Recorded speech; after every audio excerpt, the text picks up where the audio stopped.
the Kaha project. So we're going to let the members update. So welcome to the table.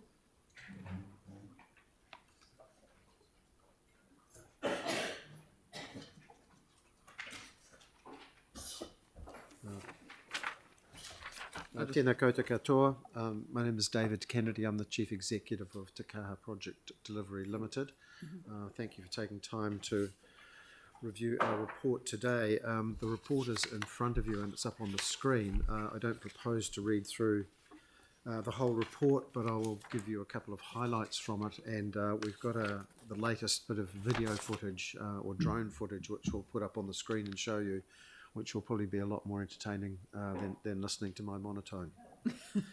I guess the most important things to comment on at the outset are that, as I say in the report, there are no issues that Council needs to be aware of on the project. Work continues to run on budget and on program. Program is challenging. Over the next 12 months is the period of time when the roof construction, which has just commenced, occurs, and so that's a very important part of the project, very delicate despite the substantial nature of the structure, and is very much an important part of the program and getting it complete. Having said that, I reconfirm that we are on program. The project team, the B6 Watpac people are working very hard to manage the ebbs and flows of activity on the site, and it's just really drawing your attention to the fact that we are at a the challenging time of the project, but we remain comfortable. The project team and our board retain control over our project contingency, managing the risks that the council is responsible for, and we remain at this point quite comfortable that we will come in within the budget and within the allowance of the project contingency, not needing to tap into the additional $10 million contingency which sits with the council. In terms of progress, we've got, and I apologise for the acronyms and the terminology here, 21 radial trusses have been erected. They're the large steel kind of vertical columns that are around the outside of the structure, and they hold the roof in place. So there's 18 of those, and there's 6 of the radial diaphragm modules, which are the parts that fit in between those vertical trusses in place, and so you can really see taking shape the outside of the building. Another wonderful milestone which has just occurred is that the final staged building consent has been approved by council, and that's for the architectural and facade treatment, and the contractor is very pleased to have been able to have that passed through the council. Just in terms of other impacts, in the last paragraph of the report, we've got 76% of the consultants and subcontractors and contractors engaged from within the South Island. 90% of the workers inducted to site are from the South Island. We've got over 8% of working hours to date by Māori and Pacifica, and these are all targets that we've established with B6 Watpac for them to achieve, and they're exceeding those targets. We have now received the final sustainability report from B6 Watpac, which which we've reviewed and we're comfortable with, but we've got to put it through our board to make sure they're happy with it, and then it'll be available for distribution to the council and the public or anybody who's interested. Those are really the main highlights that I wanted to draw your attention to. It might be worthwhile if we now play the video, which is a drone flight around the site, which they do every couple of weeks, or our consultants do every couple of weeks, and that will give you a much better idea of what's going on. And then if there's any questions that need clarification, I'm happy to deal with that.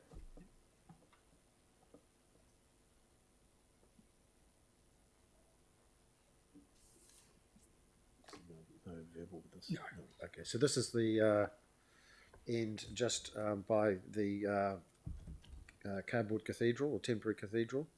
So working down the western side of the site from the north. So you can see all the seating plats are, concrete seating plats are in place on the eastern side of the building. You will note that not many other contractors in Christchurch have got cranes available to them. And here you get a better picture of the vertical radial trusses. I think there's another one going up today, which sort of make it 22 up out of the 40. Yeah.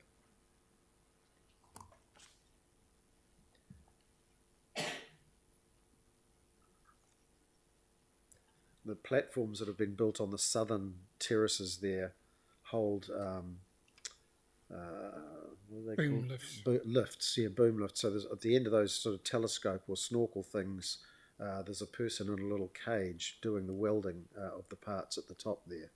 When I go and watch them doing that, it always makes me very glad that I have an office job. You can see some of the connections there between the trusses going in. So that's the beginning of the roof structure. So that's now down to the southwestern corner of the site. Southeastern corner of the site. Then heading north up the eastern side. You can also see on the ground within the area there on the field of play substantial bits of steel, or numbers of bits of steel, and also just gone out of screen but will come back into screen shot shortly at the northern end adjoining the boundary to the cathedral. A lot of the steel there, which has been delivered to site, but because the pieces are so large, they have to be put together on site and then lifted into place by crane.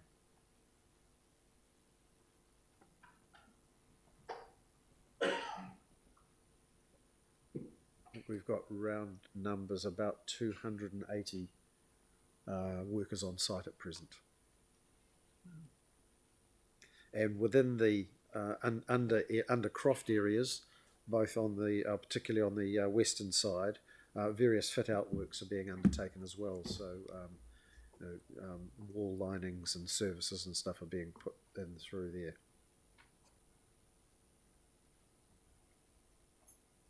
Great. Thank you. That's great. Right, we've got questions. So Councillor Templeton. Thanks so much for that, and looking forward to seeing the sustainability report. I just the old stadium, not Lancaster Park, had a couple of different gradients for the seatings, those kind of things. So the newest of the stands, the latest of the stands there, the top section was really quite steep, and some people found it quite steep. This looks quite steep too, to try and fit everything in. How steep is it compared with the old one? I'm not sure how steep it is compared to the old one because I wasn't a regular attendee at the old one. It will be a lot steeper than the old stand. It really is to get the seating in on the site.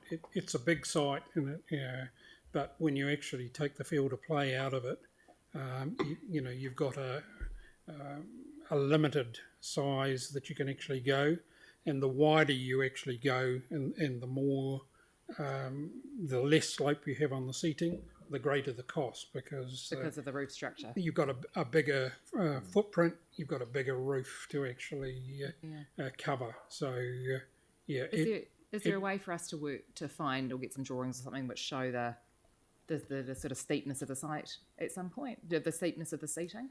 Yep, we definitely have plans showing that. Yeah. So I know that some people might find that difficult. Yep. So it'd be good to have an idea of that, even people without wheelchairs and just that whole access and stuff. Yep. Yeah, thanks. The advantage, of course, is it makes you feel a lot closer to the play. Absolutely. Yeah. Would you be able to take that as an action to pass that on? Great, thank you. So we've got Councillor Hanson. Thank you. Thanks for the report. I was just interested in several questions, but the first is, when is the cultural narrative or the cultural design going to be made public? We would hope to have that available within the next month. Right. Is it sort of, we've kind of been hearing that every kind of time we're getting an update. Is everything looking good for that in terms of budget and being able to implement? Yes. Okay. The second question is, it's really good that you're highlighting the use of the local workforce, I'm just mindful that there was a number of Australian companies that set up sort of New Zealand branches and then would be possibly classified as local, even though they were actually Australian. And obviously we had one of those that collapsed. So I'm just wondering, do you have a sense of the spend that's been going into local companies staying in New Zealand versus the spend that's going offshore? Is there a better way that we can understand who's doing what rather than just having these sort of, I guess, New Zealand shelf companies set up for the big Australian companies? Yeah, I mean, we can look at that. If the company is registered and based in New Zealand and it employs Kiwis, then we'd call it a New Zealand company. But whoever owns it, because a lot of companies are owned by overseas entities, so it's probably difficult to split all of that out accurately. Right. Okay. And just the final question from me is just around, most of the design has already been complete, so the opportunities, I mean, I guess I'm just concerned that we still don't seem to have any sense of what are the non-event day activities that are going to raise revenue to help offset the costs. And I know we heard from Venues Otutahi there was some interest in having some sort of hospitality, for example. But in terms of the design, we don't really seem to have any visibility of what those locations will be, what those activities will be, how they'll interact with the... Yeah, my understanding is that Venues Otutahi are developing a plan for non-event day activities. Right. And so they're probably better placed to answer that than we are. I guess the question, though, is in terms of the design and the build... The design is fixed. Everything is in place now, so there's very limited opportunity to do anything additional. Additional to what's in the design, correct, yes. Right. And does that include the balance of the precinct, or is there a separate process underway to look at I don't think these guys can answer this question. It's for VO. It's not for these guys. These guys building it. They're not actually running it and filling it. Sorry, if I could just finish the question, because it is relevant to the people that are doing the construction work. I was just trying to understand if there was any other work that was being done in terms of the construction on the balance of precinct. That was all. So No, nothing. right. Okay. Nothing additional. No. Okay. Thanks. Right, thank you. Councillor Keown. Thank you. And there are a number of spaces the VO board would all know within there that they are looking to fill that are big blank canvases. So that's that's the question you're looking to be answered. So if we give Carolyn a heads up, she can answer that. And on Sarah's one on the gradient, it'll be good to get comparison to other stadia around the world. I visited the Sphere just after it opened, and that's unreal. You feel like you're almost on top of the other people. So it'll be good to get comparison of gradients around the world. So okay. And then my question is, because there's a rumour that came back to me, which didn't make sense, because I know it's not true, but if you might be able to explain the technical side of it. Where you see all the steel gone up, the mainframe steel, that's white, it's pre-painted and gone up, and then those other bits have gone in. The rumour is that they're too short, and so those other bits have been put in. So if you can explain here in the public domain why those other bits are not painted when they go up. They're Press won't cover it, but they are here. I'll get corrected if I'm wrong. That's I'm sure from Mark and Kent to my right, but the bits that aren't white are temporary propping pieces of steel. So they're there temporarily to hold things together until the next pieces are included. Okay, so that's all of what you're seeing. So including on the big wide pipes that are so then other bits go in and replace those. Yep. So when do they get replaced? Because and it's So really sequentially as they go around the building, basically. it's really to hold the steel in place as they're doing it, but also to brace the steel until the construction sort of progresses along. So yeah. So the whole sort of structure and roof acts sort of as a diaphragm. okay, I And think so you've just you added kind to of the need rumour. it all attached Can to we each bring other. up the image? An image of the steel, just like, because I know the bits you mean. There are bracing pieces, but in the main welding parts that people are, because you don't normally weld something in and then take that out. You might bolt it in. Yeah, the what they call temporary works are a significant part of the engineering design of the structure. To just like hold all the pieces of the Meccano set in place Yep. while they put the final structural bits into place. Right. Okay. So all those dark bits up top and around that, Yeah, They- they're temporary. all temporary. Cool. Thank you. Thank you. That was a toughie. Councillor Henstock. Sorry to dwell on the gradient issue, but can I just return to that? Recognising that there's 3 different tiers of seating, is the gradient the same across all the different tiers, or is it steeper in the top?